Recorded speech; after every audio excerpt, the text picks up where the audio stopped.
lebih besar dari biasanya, diantaranya sebagian Aceh, Sumatera Utara, Sumatera Barat, Riau bagian selatan, Jawa, Bali, Nusa Tenggara, dan Kalimantan Utara.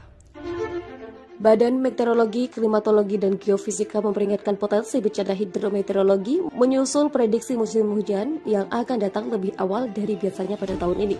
Kemudian Kalimantan Timur bagian barat hingga selatan, Sulawesi, Maluku Utara bagian barat, Pulau Seram bagian selatan, hingga Papua bagian selatan. Kepala Pusat Informasi Perubahan Iklim Dodo Gunawan mengatakan saat ini El Nino Southern Oscillation dan Indian Ocean Dipole sama-sama dalam keadaan netral. Keduanya adalah faktor iklim penting yang mempengaruhi terhadap variabilitas curah hujan di Indonesia, terutama pada Februari 2022. Namun berdasarkan pemantauan parameter anomali iklim global oleh BMKG dan institusi-institusi internasional lainnya, terdapat indikasi atau peluang bahwa ENSO netral akan berkembang menjadi La Nina pada akhir tahun 2021, kata Dodo dalam keterangannya Jumat 26 Agustus 2021.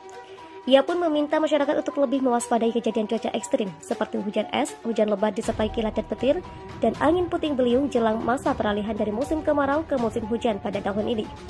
Tidak hanya bencana, perubahan cuaca yang tidak menentu bisa membuat imunitas seseorang melemah sehingga menjadi rentan terkena penyakit, ujar Dodo. Terlebih situasi Indonesia saat ini belum lepas sepenuhnya dari pandemi COVID-19. Waspada, bencana hidrometeorologi, dan jaga kesehatan selalu, imbuhnya. Dodo juga mengatakan bahwa periode musim hujan dapat dimanfaatkan oleh masyarakat untuk menambah luas tanam, melakukan panen air hujan, dan mengisi waduk atau danau yang berguna untuk periode musim kemarau tahun depan. Badan Meteorologi, Klimatologi, dan Geofisika menyampaikan update terkait dengan perakiraan cuaca untuk tahun 2021-2022 di seluruh wilayah Indonesia. Dalam penyampaiannya, Kepala Pusat Informasi Perubahan Iklim BMKG, Dodo Gunawan mengatakan saat ini El Nino Southern Oscillation dan Indian Ocean Dipole sama-sama dalam keadaan netral. Keduanya adalah faktor iklim penting yang mempengaruhi terhadap variabilitas curah hujan di Indonesia, terutama pada skala waktu interannual. Kata Dodo dalam jumpa pers penyampaian update perakiraan cuaca secara daring pada Kamis 26 Agustus. Namun kata dia berdasarkan pemantauan parameter anomali iklim global oleh BMKG dan institusi-institusi internasional lainnya, terdapat indikasi atau peluang bahwa ENSO netral akan berkembang menjadi La Nina pada akhir tahun 2021. Kata dia, Indian Ocean Dipole Mode netral diprediksi bertahan setidaknya hingga Januari 2022.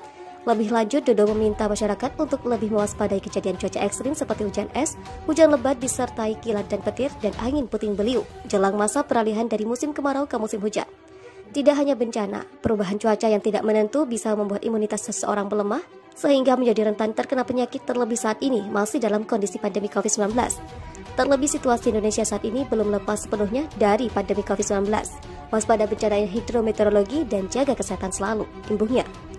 Kepala BMKG Dwi Korita Karnawati mengatakan untuk awal musim hujan di Indonesia akan masuk lebih awal, yakni pada September hingga November 2021.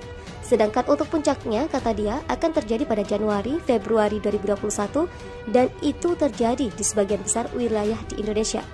Puncak musim hujan 2021-2022 di sebagian besar daerah diperkirakan pada bulan Januari dan Februari 2022.